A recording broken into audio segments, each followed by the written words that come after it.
Les amis, j'espère que vous allez tous très bien. Moi, ça va très très bien. Et je voulais faire une vidéo consacrée aux frères Ousso, hein, car comme vous le savez sans doute, hein, la storyline avec la Bloodline est vraiment excellente. Hein. Et tellement excellente que leur dernier segment, ça a duré 40 minutes hein, sur les deux segments qui a eu lieu la semaine dernière à SmackDown. Hein.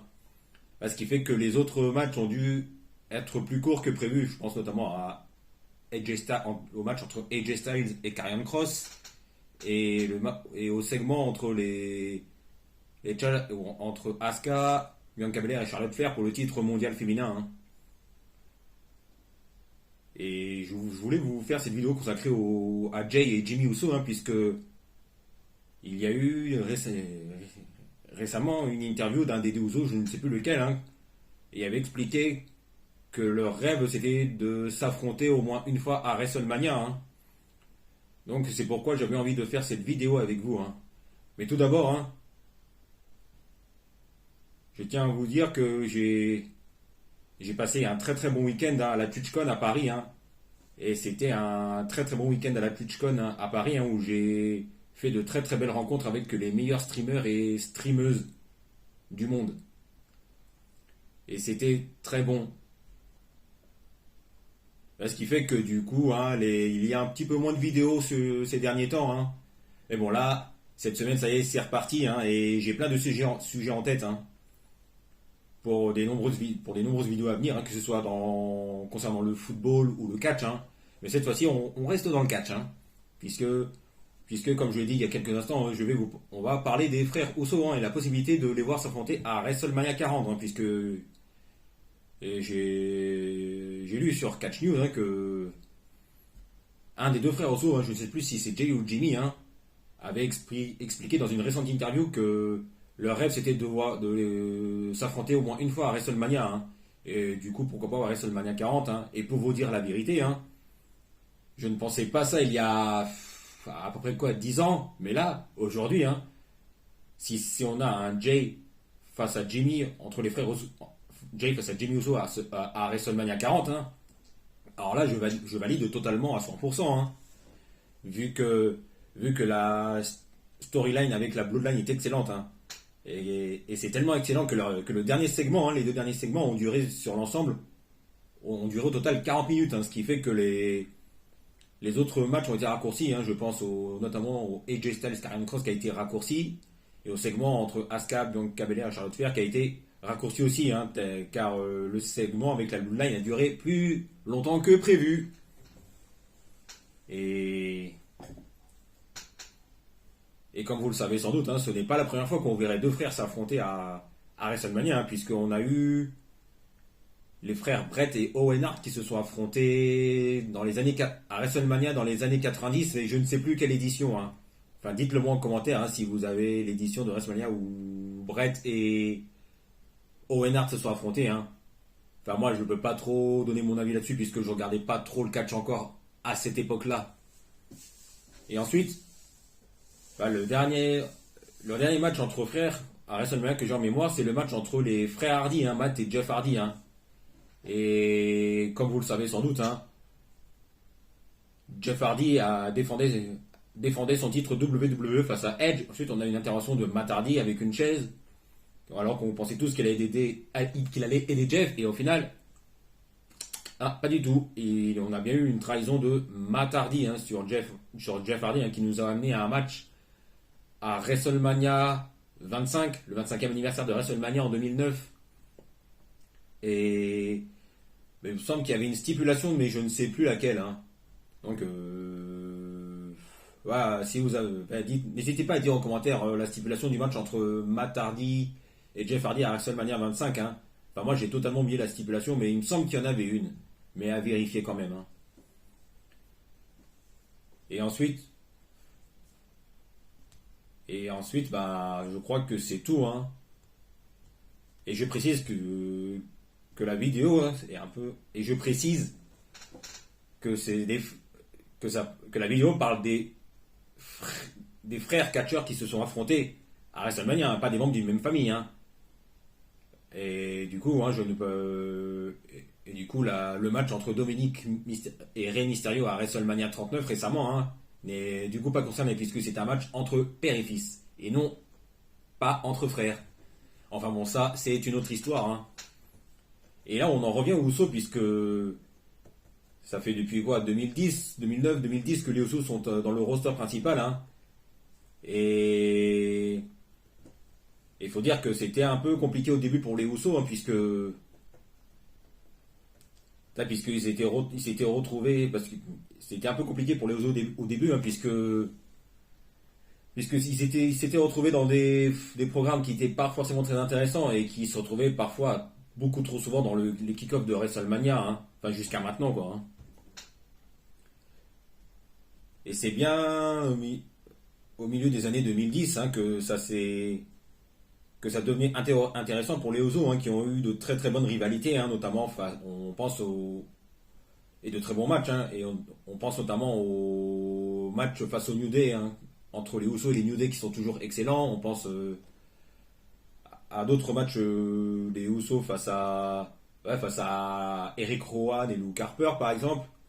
Et ben et en parlant de les deux membres de la Wyatt Family, et en parlant de Wyatt Family justement, hein, ne vous inquiétez pas, hein, c'est prévu que j'y consacre une vidéo, hein, sur la carrière de la Wyatt Family à la WWE, hein, puisque la Wyatt Family, puisque ça fait déjà 10 ans que la Wyatt Family a démarré à la WWE, hein. Enfin bon, ça c'est une autre histoire, mais vous inquiétez pas, ça arrive très prochainement sur la chaîne. Et pour en revenir aux Usos, hein, ben, au fil des années, hein, ben, les Usos, hein, se sont imposés, hein, comme une des meilleures équipes à la WWE, hein, en remportant des nombreux titres par équipe, que ce soit du Raw ou de SmackDown, hein. Et, et ensuite, il y a eu le parcours en solo de Jey Uso, hein, lors de la période Thunderdome, hein. Et moi qui avais des a priori sur Jey Uso, car moi, dans ma tête, je me dis, qui dit Jey Uso dit équipe. Alors que moi, on n'était pas habitué à voir Jey Uso en solo, hein. Et ben, il nous a fait mentir, hein, le Jey Uso, hein, puisque hein, c'est à partir de la période Thunderdome que la storyline de la Bloodline démarre, hein. Enfin, c'est là qu'est née la Bloodline, hein, dans ce match entre Roman Reigns et Jey Uso à Hell in a Cell 2020 dans la période Thunderdome où t'as Jimmy qui vient aider son frère, etc., etc., hein. Et c'est à partir de cela que la Bloodline prend tout son sens, hein. Et ensuite, t'as les Usos qui se rangent auprès de Roman Reigns et de Paul Heyman. Et ensuite, t'as les Usos qui vont récupérer les titres par équipe unifiée, hein, où leurs règnes seront certes très longs mais excellents. Et on s'est habitué au long règne de Roman Reigns, champion WWE universel unifié, et de Jey Uso, champion par équipe unifiée depuis un long moment, hein. Et ensuite, il y a eu Sami Zayn qui s'est rajouté, hein, et qui a joué un rôle, hein, plus ou moins un rôle, hein, dans la dissension de la Bloodline, hein, puisque Sami Zayn, on sait tous, a mis un coup de chaise dans le dos sur Roman Reigns au Royal Rumble de 2023, c'était récemment en début d'année, hein. Et ensuite, ce qui lui a, et ensuite, bah, on a eu la storyline qui a continué, hein,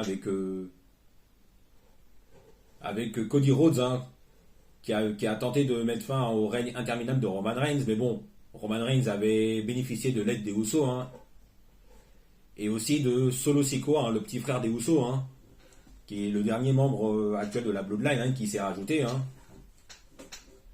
Et puis après que Roman Reigns ait battu Cody Rhodes et gardant ses titres mondiaux, bah, la storyline a pris de l'ampleur, hein. On pense notamment avec ce match mémorable à Night of Champions entre Owens et Zayn face à Reigns et Sikoa, hein,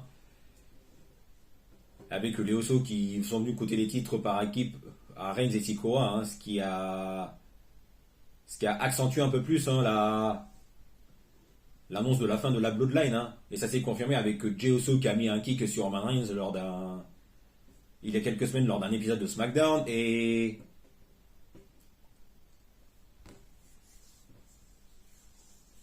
ce qui fait que les Usos ont quitté la Bloodline, hein, et qui ont plus ou moins qui ont retrouvé même leur ancienne gimmick, hein, revenu à leur ancienne gimmick, hein, en disant leur phrase mémorable Welcome to the Uso Penitentiary. Donc les Usos sont bel et bien de retour avec leur ancienne gimmick, hein, reviennent bien à leur ancienne gimmick, hein. Et ensuite récemment, hein, l'événement le plus récent, c'est la Bloodline Civil War, hein, la guerre de la Bloodline, hein, avec le match entre les Usos face à Reigns et Sikoa qui était très bon là aussi, hein, avec une victoire des Usos, hein, et ce qui est intéressant, c'est que là, Jey Uso a fait le tombé sur Roman Reigns clean, hein, ce qui fait que Roman Reigns a subi un tombé dans un match clean, ce qui n'était plus arrivé depuis 3 ans et demi, rendez-vous compte. Et le dernier à l'avoir fait, c'était jusque-là, c'était Baron Corbin. Hein. Et ce qui fait on a de grandes chances, c'est quasiment sûr qu'on va avoir Roman Reigns face à Jey Uso pour le titre WWE Universel Unifié à SummerSlam. Hein. Et je pense que ça va être le main event, hein, et j'ai hâte de voir ce match. Hein. Ça s'annonce vraiment très très très bon. Hein. Et il peut y avoir de nombreuses interventions, on pense notamment à Solo Sikoa, ou à Jimmy Uso, à Paul Heyman, etc. etc. Hein. Mais est-ce que Jay peut détrôner Roman Reigns et devenir champion du monde pour la première fois? Je ne sais pas, hein, car à l'heure actuelle, hein, il ne faut pas oublier que les plus gros plans de la WWE, hein, c'est de faire préparer la revanche Reigns-Cody à WrestleMania 40 toujours pour le titre WWE Universel Unifié. Hein. Donc du coup, Jey Uso champion du monde, je ne sais pas, on verra. Et pour ce qui est de l'éventuel match entre les frères Uso à WrestleMania 40, hein, je pensais pas ça il y a genre 10 ans. Hein. Mais vu l'excellente storyline avec la Bloodline, hein, je valide à 100%. Hein, et je pense que ce match peut être vraiment très bon, hein, à WrestleMania 40 entre les frères Uso. Hein. Et que dire de plus, hein, ce serait vraiment au top. Hein. Car Jey Uso, hein, est un catcheur que j'aime beaucoup, hein, qui s'est beaucoup amélioré en solo, hein, en l'absence de son frère Jimmy. Hein. Et que dire de plus, ça peut avoir c'est un match qui peut être très bon, hein, avec une grosse stipulation, je sais pas, genre un No Holds Barred, un Hell in a Cell match, ou j'en sais rien. Hein. Enfin bon, bref. Ah voilà, bon voilà, je crois que c'est tout pour aujourd'hui. Hein, et toujours en parlant des Usos, hein, n'hésitez pas à aller voir la vidéo de Total Catch qui est sortie récemment, hein, sur la vidéo de Total Catch News. N'hésitez pas à aller voir la vidéo de Total Catch, hein, sur les news WWE de la semaine. Et aussi, n'hésitez pas à aller voir la vidéo de Monsieur Hawking qui a récemment fait une vidéo sur la très belle carrière des Usos, hein, il y a quelques jours de cela. Hein. N'hésitez pas à aller voir la vidéo de Monsieur Hawking, hein, sur la très belle carrière des Usos, hein, qui est excellent. Hein. Bon voilà, hein, je crois que c'est tout pour aujourd'hui. Hein. N'hésitez pas à vous abonner en cliquant sur la petite cloche pour être informé de la sortie des prochaines vidéos. Et on se retrouve très vite pour parler de football et de catch.